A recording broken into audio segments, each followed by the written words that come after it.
Hello दोस्तों, कैसे हैं आप सब। स्वागत है एक बार फिर से आपका अपने चैनल ललित मैथ में। आज हम लोग ये परसेंटेज का तीसरा पार्ट है और बहुत ही इंपॉर्टेंट टॉपिक होंगे। आज बहुत चीज़ें मैं आपको बेसिक कॉन्सेप्ट बताऊंगा जो कि आपको पूरे अर्थमेटिक में यूज़ होंगी।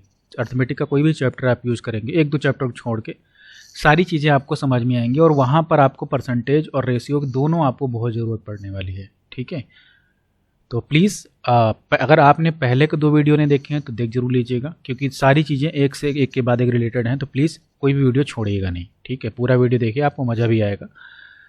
तो वीडियो आज शुरू करने से पहले आप लोगों से रिक्वेस्ट है कि चैनल को सब्सक्राइब कर लीजिएगा, बेल आइकन जरूर प्रेस कर लीजिए ताकि आपको नोटिफिकेशन मिलता रहे। प्लीज़ ज़्यादा से ज़्यादा शेयर जरूर कीजिए, क्योंकि आपके मैं लिए मेहनत कर रहा हूँ, तो प्लीज़ आपसे इतना मैं उम्मीद कर सकता हूँ कि आप चैनल को शेयर करेंगे। ठीक है, चलिए शुरू करते हैं। सबसे पहले बात करते हैं, लास्ट टाइम जो मैंने आपको एक कॉन्सेप्ट बताया था, जो अगर आपने पढ़ा है तो x% of y is equal to y% of x। ठीक है, ये मैंने कॉन्सेप्ट बताया था कि अगर इन दोनों का मतलब सेम ही होता है। ठीक है, एक क्वेश्चन किसी एग्जाम में आया हुआ है, मेरे ध्यान से नहीं, किस एग्जाम में नहीं पता, लेकिन एग्जाम में देखा है मैंने। तो मैं आपको एक क्वेश्चन बताता हूँ। 5% of a is equal to b।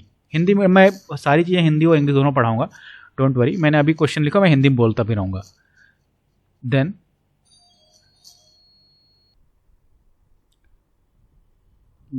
b% of 20, ये आपको फाइंड करना था। ऑप्शन शायद ये क्वेश्चन में दिए थे। पहला तो क्वेश्चन था 20% ऑफ a/2, बी ऑप्शन था 50% ऑफ a/2, सी ऑप्शन था 50% ऑफ a/20 और डी ऑप्शन था 20% ऑफ a/20। ठीक है, देखिए क्वेश्चन इजी था, ऐसा नहीं कि बहुत टफ था। ठीक है, सॉल्व करने की जरूरत नहीं थी, बेसिकली सॉल्व करके क्वेश्चन को नहीं कर सकते थे, अदरवाइज आपके लिए कंफ्यूजन क्रिएट होती। सबसे पहले एक चीज देखिए, अगर मैं यहां से बात करूं तो ये क्या लिखा है, 5% of a is equal to क्या है आपका b।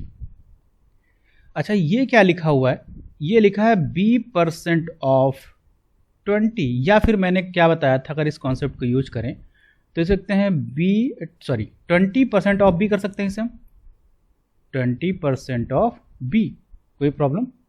ठीक है, तो अगर b का 20% निकालना है हमको, b का 20% निकालना है, तो मैं क्या करूँ, इसको 20% से मल्टीप्लाई कर दूँ। तो इधर भी 20% से मल्टीप्लाई करना पड़ेगा नहीं करना पड़ेगा, क्योंकि b की वैल्यू तो इतनी थी यहाँ से यहाँ तक, और b का 20% निकालना था, तो हमने ये कर दिया। अब आप देखिए, बहुत इजी क्वेश्चन हो गया। b का 20% निकालना है तो ये तो हमें चाहिए। इसको मैं लिख सकता हूँ कि 20% और 5% की वैल्यू कितनी होती है, 1/20। करेक्ट, तो ये क्या लिखा है, 20% of a/20, option number D. ठीक है, तो ये बेसिकली एक क्वेश्चन था जो मैंने लास्ट टाइम पे कॉन्सेप्ट था, और ये मैंने देखा क्वेश्चन में ऐसा क्वेश्चन, आपको ऐसे क्वेश्चन एग्जाम में देखने को मिलेंगे। अब जैसे मान लीजिए क्वेश्चन ये भी देखने को एग्जाम में मिला है कि 60% of p is equal to 40% of q। ठीक है, ये दिया हुआ है और आपसे पूछा है कि अगर ये दिया है कि p is x% of q, तो x की वैल्यू बता दो।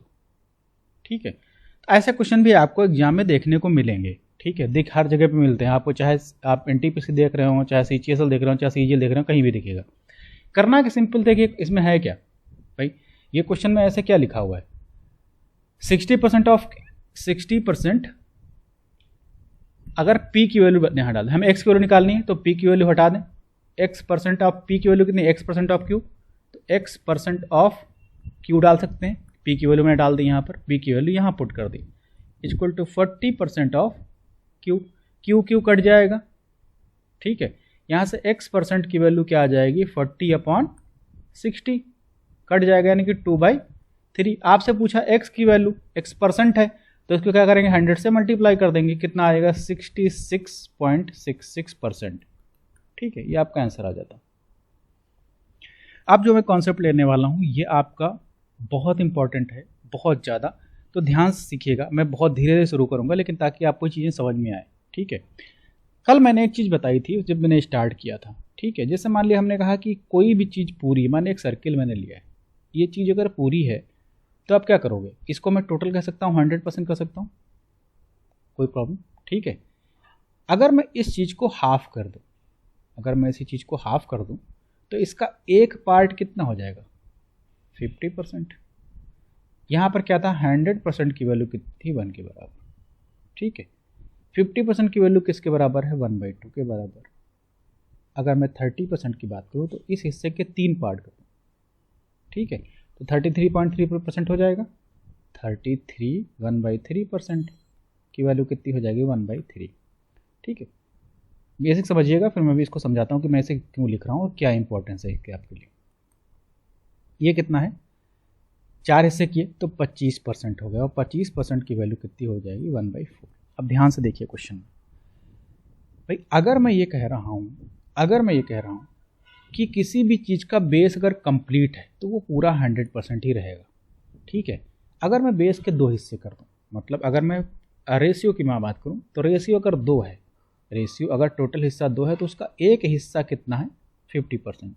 यानी कि अगर बेस की वैल्यू 2 है, बेस की वैल्यू 2 है, इसे हम कहते हैं बेस, या फिर हम इसे ओरिजिनल वैल्यू भी कहते हैं, ठीक है, इसे ओरिजिनल वैल्यू भी कहते हैं। तो उसका 2 का 50% कितना हो जाएगा, 1। यानी कि जो टॉप पे आएगा वो क्या हो जाएगा, 1, ठीक है। अगर मैं इसके 3 हिस्से कर दूं, ठीक है, तो इसका एक हिस्सा क्या होगा, 33.33%। यानी कि अगर टोटल हिस्सा कितना है, 3 है, तो उसका एक हिस्सा किसके बराबर होगा, 33/1/3%। आई बात समझ में। सिमिलरली अगर ये 4 हिस्से हैं तो उसका एक हिस्सा किसके बराबर होगा, 25%। करेक्ट, ये बात समझ में आ रही। चलो अब इसके बारे में थोड़ा सा देखते हैं कि हम और क्या आपको सिखाना चाहते हैं, ठीक है। इसके बाद आपको और ज़्यादा समझ में आएगा, ठीक है।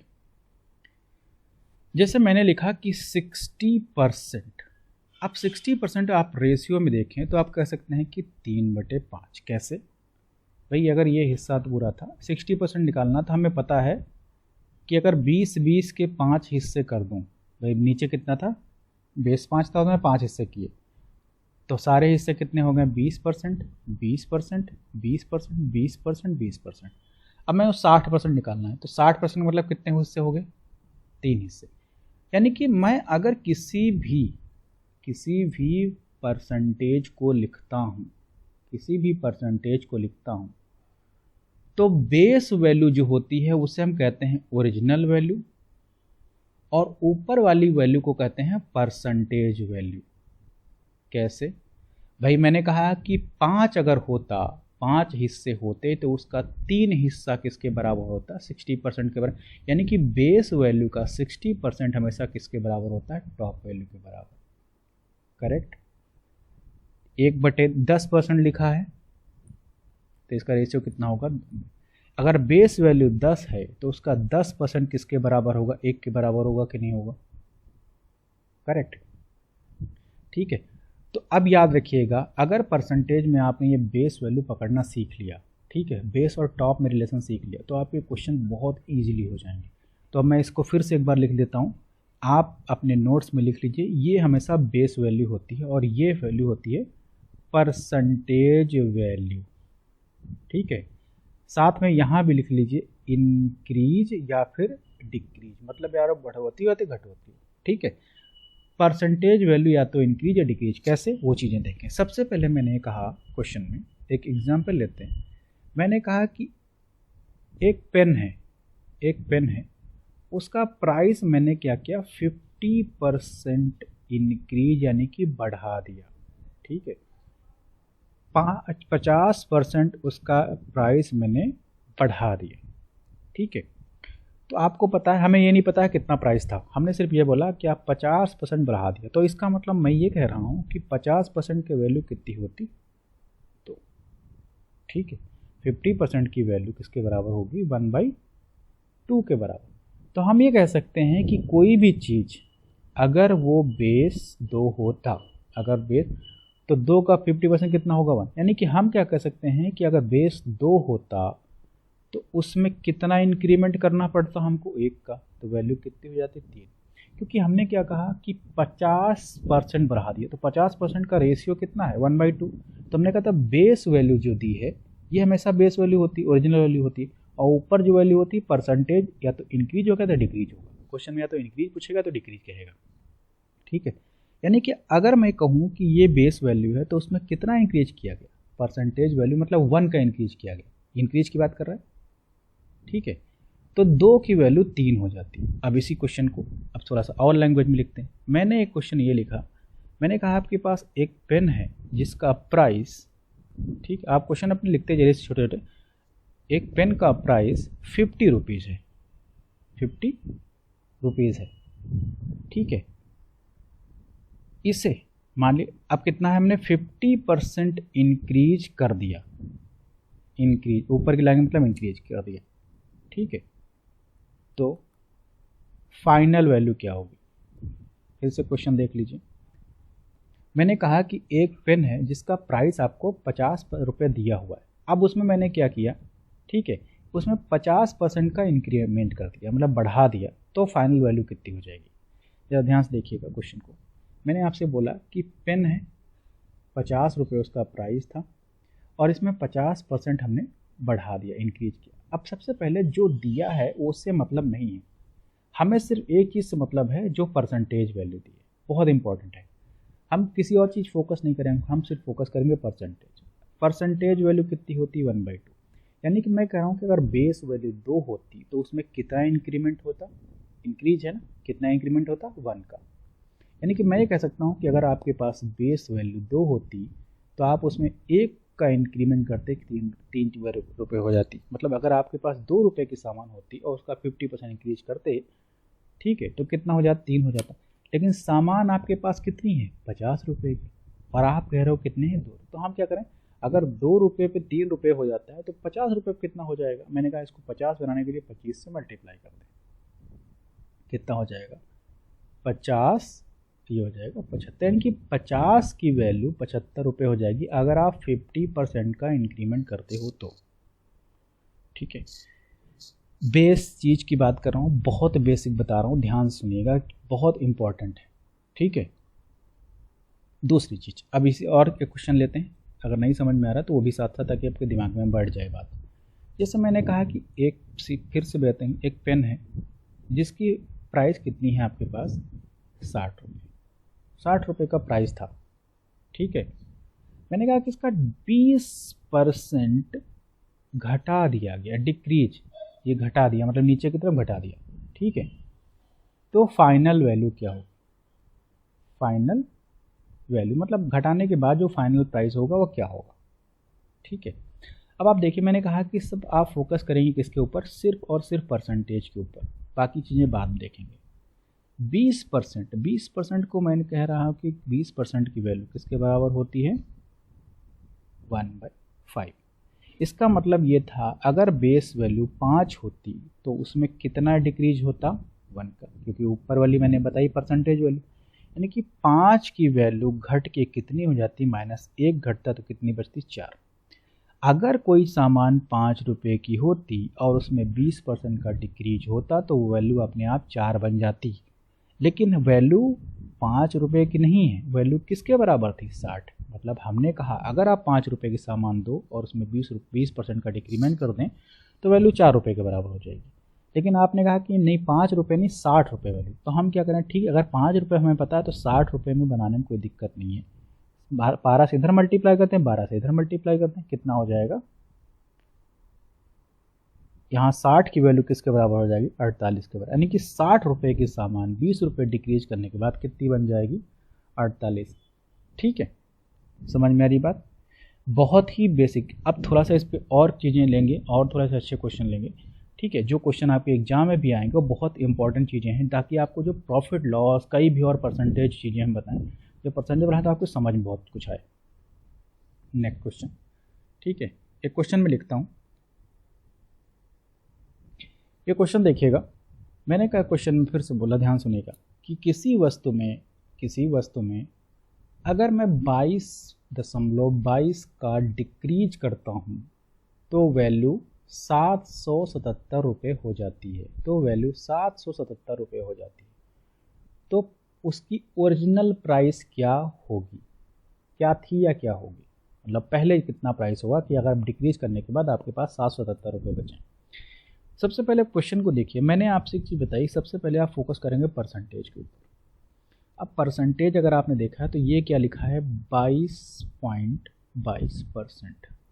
अब आपको याद होगा कि मैंने 22 जो मैं आपको बेसिक परसेंटेज पहले लेक्चर में बताया, मैंने जो पीडीएफ भी डाली टेलीग्राम पे, उस बेसिक परसेंटेज पे आपको मैंने ये कहीं नहीं पढ़ाया है। लेकिन एक चीज़ मैंने पढ़ाई है, मैंने आपसे कहा था कि अगर 1/9 दिया हो तो इसका मतलब होता है 11% या फिर कह सकते हैं 11.11%।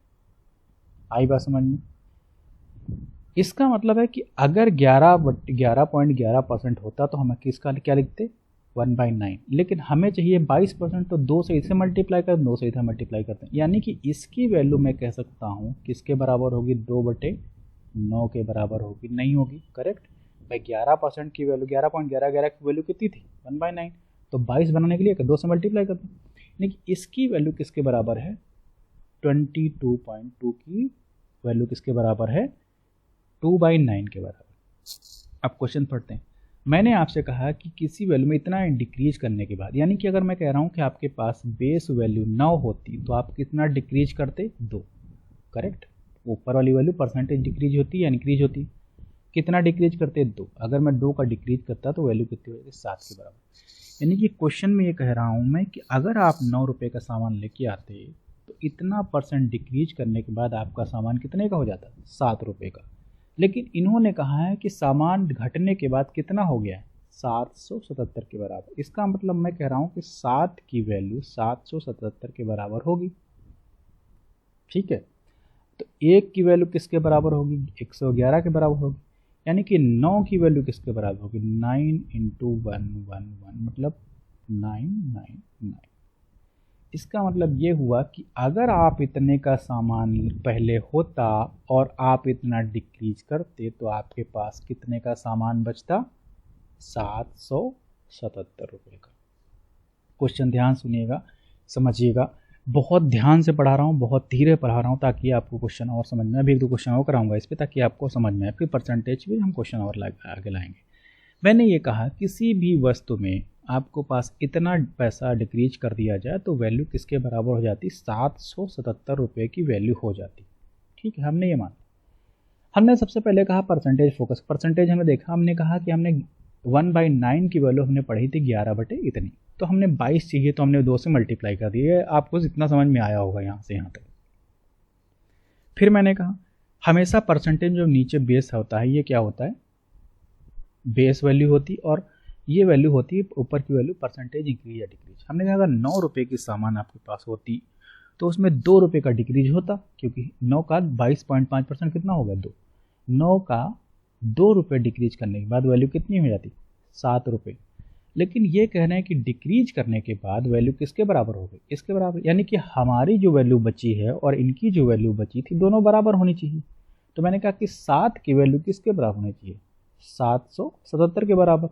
इसका मतलब 1 की वैल्यू 111 के बराबर होनी चाहिए, और हमारी ओरिजिनल वैल्यू कितनी थी, 9 के बराबर थी। तो अगर 1 की वैल्यू हमको 111 पता है तो 9 की वैल्यू 111 से मल्टीप्लाई कर दें। भाई यूनिटरी मेथड आपने पढ़ा होगा कि 1 रुपये का 5 रुपये, एक आम का 5 रुपये तो 10 आम का, वही तो, ठीक है। तो 1 की 111 तो 9 की 999, ठीक है। 1-2 क्वेश्चन और देखते हैं। ये क्वेश्चन देखेंगे, थोड़ा सा स्क्रीन पे लिखने में थोड़ा दिक्कत होती है क्योंकि स्क्रीन पे इतनी साफ राइटिंग नहीं हो पाती, बट मैं अगली बार से क्वेश्चन ये सब लिखूंगा नहीं। बहुत सारे क्वेश्चन आपको टाइम मिला तो सिर्फ समझाने के लिए मैं स्क्रीन पे लिखता हूँ, ठीक है। बाकी आपको क्वेश्चंस आपको ज़्यादातर उस तरह लिखे हुए मिलेंगे और आपको ताकि समझ में आए राइटिंग वाइटिंग को। मैं क्वेश्चन पढ़ देता हूँ। मैंने कहा किसी संख्या में उसी का 15% अगर हम जोड़ देते हैं, किसी संख्या में उसी का 15% जोड़ देते हैं तो संख्या 460 हो जाती है। तो पहले संख्या क्या थी, जो बेसिक मेथड आपने पढ़ा होगा कि माना संख्या x है, फिर x का 15% अगर हम ऐड कर दें तो संख्या 460 हो जाती है। ये आपने पढ़ा होगा और इससे यहाँ से x की वैल्यू निकल आती है, जो आपने पढ़ा। लेकिन हमने ये चीज़ नहीं पढ़नी है, हमने जो बेसिक बताया। मैंने कहा कि जब भी परसेंटेज क्वेश्चन आएगा तो सबसे पहले फोकस करते हैं परसेंटेज के ऊपर। मैंने कहा किसी भी संख्या में उसका 15%, सबसे पहले देखें 15% की वैल्यू किसके बराबर होती है। 15% की वैल्यू मैंने देखी 3/20 के बराबर होती है, ये आपको पता होना चाहिए। भाई हमें क्यों ऐसे याद आता है कि 5% की वैल्यू किसके बराबर है, 1/20 के बराबर, तो 15% की 3 से मल्टीप्लाई करती 3/20 याद आ गया। ठीक है, ये सब मैंने पढ़ाया हुआ है आपको पहले से, तो ठीक है, आपको बेसिक परसेंटेज कन्वर्ट करना आना चाहिए। मैंने कहा कि 15% की वैल्यू किसके बराबर होती है, 3/20। मैं कह रहा हूँ कि अगर हमारे पास ओरिजिनल वैल्यू 20 होती तो उसमें कितना इंक्रीज होता, 20 का 15% कितना होगा, 3, यानी कि 3 का इंक्रीमेंट करना होता। यानी कि मैं कह रहा हूँ कि अगर 20 रुपये की 20 आपकी वैल्यू होती तो उसमें कितना इंक्रीमेंट होता, 3 का वैल्यू कितनी हो जाती, 23। क्वेश्चन में क्या करें कि अगर आप कह रहे हो 15% इंक्रीज करते हो तो वैल्यू कितनी हो जाती है, 460, और मैं कह रहा हूँ वैल्यू कितनी हो रही है, 23 के बराबर। तो इसका मतलब हमारी जो इंक्रीज होने के बाद वैल्यू आई है और इनकी जो इंक्रीज होने के बाद वैल्यू आई, दोनों बराबर होनी चाहिए। तो यहाँ से हम कह सकते हैं कि 1 की वैल्यू किसके बराबर हो जाएगी, 20 के, यानी कि 23 की वैल्यू 460 के बराबर, तो 1 की वैल्यू 20 के बराबर। तो आपको ओरिजिनल वैल्यू निकालनी, पहले संख्या कितनी थी, 20, ओरिजिनल वैल्यू कितनी थी, 20। तो अगर 1 की वैल्यू 20 है तो 20 की वैल्यू किसके बराबर हो जाएगी, 400 के बराबर। करेक्ट, कोई प्रॉब्लम, कहीं से कुछ समझ में नहीं आ रहा है, ठीक है। ये सब चीज़ें ऐसी हैं जहाँ पर आपको बेसिक चीज़ें आपको पता होनी चाहिए, ठीक है। ये इंक्रीज डिक्रीज, ठीक है। एक क्वेश्चन बोलूँगे, उसके बाद आज लेक्चर एंड करूँगा और उसके बाद अगली चीज़ें साथ में पढ़ाऊँगा। तो प्लीज़ लेक्चर को शेयर जरूर कीजिएगा, ठीक है। चलो इस क्वेश्चन को देखते हैं ज़रा, ठीक है। क्वेश्चन देखिए ध्यान से, पहले पढ़ लेते हैं कि किसी संख्या में उसी का 44.44% घटाने पर वो संख्या 1525 हो जाती है, तो ओरिजिनल संख्या क्या होगी। बेसिक मेथड आप वही करते हो कि माना संख्या x है, x का 44.44% करने पे उसकी वैल्यू 1525 हो जाती है। लेकिन ये सब आपको बच्चों वाला काम नहीं करना है, ठीक है। देखिए सबसे पहले क्वेश्चन में क्या कर रहे हैं कि हमें क्या करना है, 44.44% पता होना चाहिए। मैंने अभी आपसे बताया था कि अगर 11.11% लिखा होता तो हम इसको डायरेक्टली लिखते थे 1/9। भाई हमें आप 44 पॉइंट दिया तो हम क्या करें, इसको 4 से मल्टीप्लाई कर दें, तो इसकी वैल्यू कितनी हुई, 4/, यानी कि इसकी वैल्यू क्या है, 4/9 है। करेक्ट, अगर इसकी वैल्यू 4/9 है, अब मैं कह रहा हूँ किसी संख्या में उसी का 44, यानी कि अगर मैं बेस वैल्यू 9 लूँ, बेस वैल्यू तो परसेंटेज डिक्रीज कितना आएगा, 4, यानी कि 9 रुपये कोई सामान होती या 9 वैल्यू होती तो उसको कितना इसको इतना घटाने पे कितना घटता है, -4, -4 घट जाता तो वैल्यू कितनी बचती, 5। फिर मैंने बस समझा, बेस वैल्यू में हमेशा ऊपर वैल्यू क्या देती है, वैल्यू परसेंटेज वैल्यू, नीचे वैल्यू क्या होती है, बेस वैल्यू, ऊपर होती है परसेंट। यानी कि 9 में से अगर मैं 44.44 घटाता हूँ, या फिर मैं कह सकता हूँ कि 9 में से 4 घटाता हूँ, तो वैल्यू कितनी बचनी चाहिए, 5। अब मैं कह रहा हूँ कि मैं अगर किसी चीज़ को घटाता हूँ तो कितना, हमारे पास जो बचती वैल्यू किसके, 5 के बराबर। इन्हें कहना है कि जो बची वैल्यू किसके बराबर है, 1525, यानी कि हमारे 5 की वैल्यू 1525 के बराबर है। तो इसका मतलब 1 की वैल्यू हम कह सकते हैं कि 305 होगी, नहीं होगी, 5 से डिवाइड करके 1 की वैल्यू निकाल ली। अब अगर हमें 1 की वैल्यू पता है तो हमको ओरिजिनल वैल्यू हमने कितनी मानी थी, 9, ओरिजिनल वैल्यू 9 मानी। तो अगर 1 की वैल्यू 305 तो 9 की वैल्यू किसके बराबर हो जाएगी, 9 × 305, तो कितना हो जाएगा, 27 और 45। ये हमारी ओरिजिनल वैल्यू थी, ठीक है। तो देख सकते हैं कि अगर हमें परसेंटेज आता है तो हम क्वेश्चंस को बहुत ईजिली टैकल कर सकते हैं, बहुत ईजी तरीके से सॉल्व कर सकते हैं। अच्छा, दूसरी चीज़ क्या है, अभी ऐसे क्वेश्चन आपको बहुत देखने को, जिसमें मैंने आपको ये बोलूँगा कि प्राइस इंक्रीज हो गया, कॉस्ट घट गई, ठीक है, तो कितना खर्च बढ़ गया, ऐसे बहुत सारे क्वेश्चन आए, लेबर बढ़ जाएंगे, उनकी सैलरी घट जाएगी, ये सब चीज़ें परसेंटेज के अंदर आती हैं, ठीक। और अब बहुत बेसिक तरीके के क्वेश्चंस आप इजी तरीके से कर सकते हैं। तो प्लीज़ वीडियो को देखते रहिएगा, फॉलो कीजिएगा। जितना मैं पढ़ाऊँगा आपके एग्ज़ाम के लिए बहुत ज़्यादा इंपॉर्टेंट है, उससे ज़्यादा आपको उम्मीद भी नहीं रखनी है और ना ही उससे ज़्यादा आपको कुछ करना भी है, ठीक है। सफिशिएंट क्वेश्चन भी कराऊंगा, सफिशिएंट कॉन्सेप्ट होगा, कहीं से भी कोई चीज़ छोड़ूंगा नहीं। तो प्लीज़ आपसे इतनी हेल्प चाहिए कि आप प्लीज़ वीडियो को ज़्यादा से ज़्यादा शेयर कीजिएगा, ठीक है। और यूट्यूब चैनल को सब्सक्राइब करना ना भूलें। अपना कमेंट ज़रूर डालिए कि अगर आपको कुछ समझ में आता है, नहीं आता है, कुछ आपको लगता है, कोई चीज़ रह जाती है आपको समझ में नहीं, तो मैं अगले वीडियो में से कवर करूँगा। तो प्लीज़ ध्यान रखिए, अपना ध्यान रखिए, पढ़ाई करिए और इसको फॉरवर्ड करते रहिए। चलिए मिलते हैं नई क्लास में जल्दी। Thank you very much.